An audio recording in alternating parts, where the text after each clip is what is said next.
agar puasa Ramadan tidak sia-sia. Mana puasa yang tidak sia-sia adalah puasa bukan sekedar menahan lapar dan haus atau dahaga saja, tetapi menahan diri dari dosa dan maksiat lahir dan batin. Itulah ringkasnya. Kalau nahan lapar saja anak TK pun bisa, iya kan? Karena magnet di bulan Ramadan itu luar biasa. Jadi berkahnya di Ramadan itu begitu banyak kemudahan kita melakukan ketaatan amal soleh yang beda dibandingkan bulan-bulan yang lainnya. Itu yang kemarin sudah saya sampaikan, ketika Ramadan tiba, pintu surga dibuka, pintu neraka ditutup, setan dibelenggu. Artinya terbuka pintu-pintu peluang melakukan kebaikan. Nggak sama dengan hari di luar Ramadan. Gerak setan dibatasi untuk bermaksiat. Jadi alangkah rugi kalau puasanya tidak bernilai gitu, alias terbang pahalanya, gugur pahalanya, cuma dapat lapar dan dahaga. Alladzina amanu kutiba alaikumus syamu kama kutiba alal ladzina min qablikum la'allakum tattaqun. Wahai orang-orang yang beriman, diwajibkan atas kamu berpuasa sebagaimana diwajibkan atas orang-orang sebelum kamu, agar kamu bertakwa. Jadi puasa kita memang mengajar takwa. Takwa itu derajat paling tinggi di sisi Allah, paling mulia. Ahli takwa pasti bahagia di dunia, urusannya dimudahkan Allah, dapat solusi, dan puncaknya di akhirat nanti mendapat warisan terindah, yaitu surga. Tilkal jannatu lati nuritsu min ibadina man kana taqiya. Dan surga itu hanya kami wariskan bagi orang-orang yang selalu bertakwa. Ini poin. Nah, apa penyebab puasa menjadi sia-sia? Sebab hanya menjaga lapar dan haus saja. Artinya dia lakukan dosa juga. Faktanya orang itu ikut puasa sekedar ikut-ikutan. Puasa iya, tapi tidak sholat. Tidak sedikit tuh. Puasa iya, tapi nggak sholat gitu. Kalaupun sholat, amalan sunnahnya tidak disempurnakan. Jadi memang puasa lahir batin supaya nanti di akhirat dapat keutamaan. Puasa itu memberi syafaat bagi pelakunya. Dia akan berkata kepada Allah, ya Rabb, hambamu ini dulu ketika di dunia dia puasa, dia tidak hanya menahan lapar dahaga, tapi juga menahan syahwatnya dan melakukan ketaatan kepadamu ya Allah. Itu ya poinnya. Ruba sahimin khadu min siyamil ju' wal atash. Di lafaz yang lain, ruba sahimin laisa lahu min siyamihi ilal ju' wal atash. Maknanya sama. Betapa banyak orang yang berpuasa namun dia tidak mendapatkan dari puasanya tersebut kecuali rasa lapar dan dahaga saja. Ini riwayat Tabrani. Ini yang paling banyak. Jadi puasanya cuma dapat lapar dahaga benar karena itu yang dia tahan, yang lainnya tidak. Nah, yang kedua, mencela dan berdusta. Artinya ada ujaran atau ucapan yang sia-sia. Dalam bahasa hadisnya qaula zur. Hadisnya ini dia. Man lam yada qaula zuri wal amala bihi falaysa lillahi hajatun fi yada'a ta'amahu wa syarabahu. Itu hadisnya. Barang siapa yang tidak meninggalkan perkataan dusta atau ucapan yang sia-sia, malah mengamalkannya, maka Allah tidak butuh dari rasa lapar dan haus yang dia tahan. Hadis Bukhari. Kita lihat dalil di Al-Quran, memang ada pesan supaya kita berhati-hati betul dengan ucapan ini. Itu ada di Quran, surat Al-Baqarah ayatnya nomor 83. Wa qulu linnasi husna, bertutur katalah yang baik kepada manusia. Nah, ini penting ini. Ustaz udah tahan, insya Allah nggak dusta, tapi emosi masih ada. Sebab dicela orang, dicaci orang, dihina orang, ngebalas. Padahal kan ada rambu-rambunya tuh. Jika engkau sedang puasa, engkau disakiti orang, dicela orang, dicaci orang, dizalimi orang, katakan ana shaim, aku sedang puasa. Aku sedang puasa. Cukup itulah. Boleh nggak kalimat lain tambahkan? Boleh. Aku sedang puasa, tunggu maghrib nanti. Buka bersama maksudnya. Maghrib nanti buka bersama gitu kan? Macam-macam lah. Ujaran kebencian, sumpah serapah, caci maki, ghibah, namimah, adu domba, dan sejenisnya. Salamatul insan fi khifdil lisan. Selamatnya manusia itu bagaimana dia menjaga lidahnya. Pokoknya tahan. Lidah ini harus kita jaga betul. Ucapan yang manfaat saja. Oleh karena itu kalau ada potensi kita melakukan hal yang tidak baik asbab lidah kita, tinggalkan majelisnya. Majelis apa itu? Majelis rumpi. Majelis rumpi dan lain-lain lah. Iya. Masya Allah, lidah ini luar biasa. Jadi ini paling banyak. Nah, oleh karena itu hendaknya kita waspada. Baik ya, ini dua sebabnya. Lantas apa tanda-tanda puasa tidak sia-sia?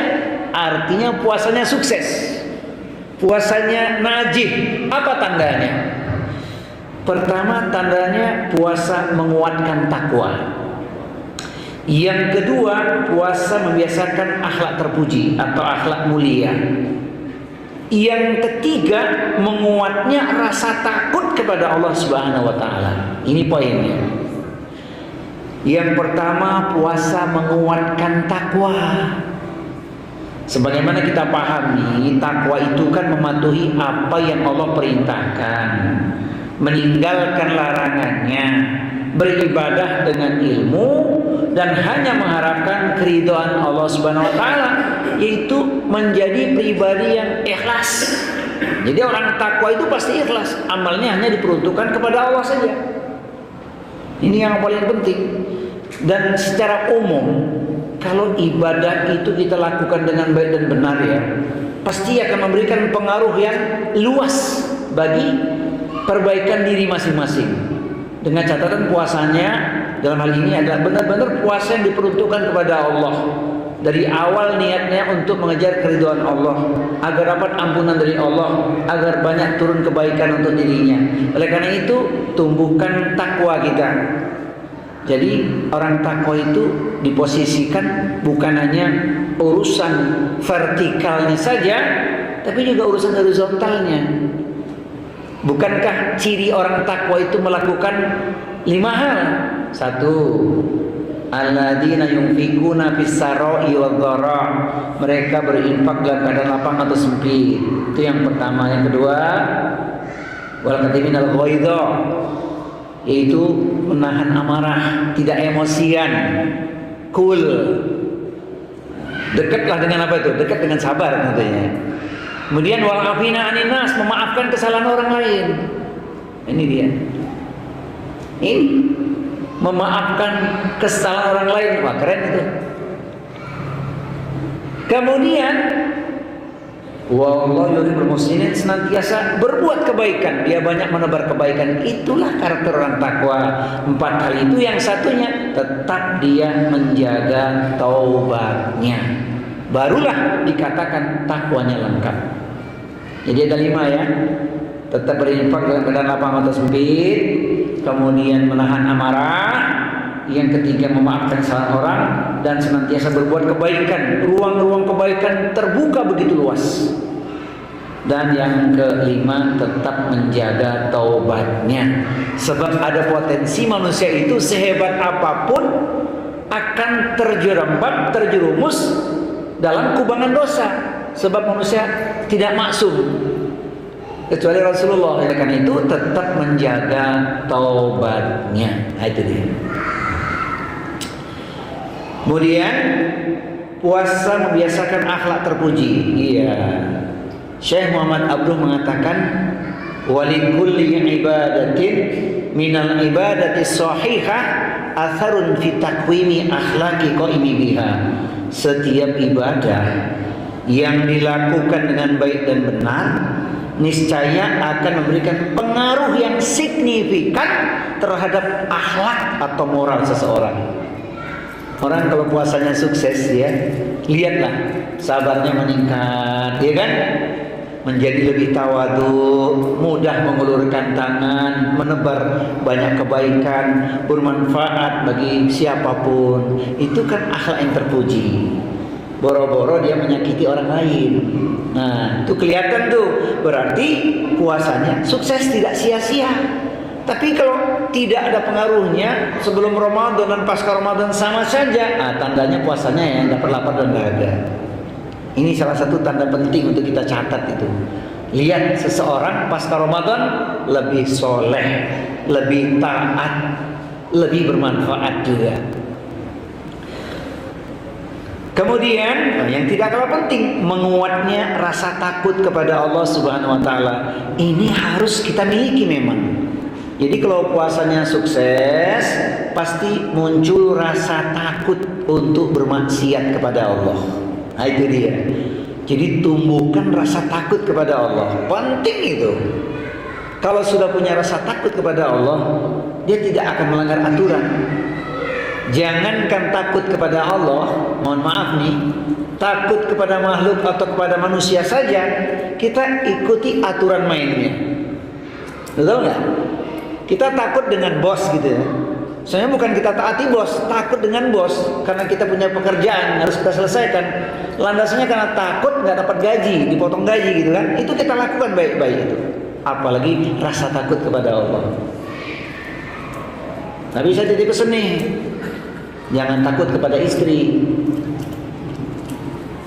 Ya Pak, sama istri jangan takut. Tapi bagaimana? Sama istri bagaimana? Sayang gitu. Sayangilah istrimu, jangan kau takuti istrimu. Kalau sampai istri menakutkan antum, ada sesuatu yang belum beres tuh. Begitu juga para istri, jangan takut sama suami, tapi taatlah pada suami. Karena nggak ada dalil istri harus takut pada suami, nggak ada.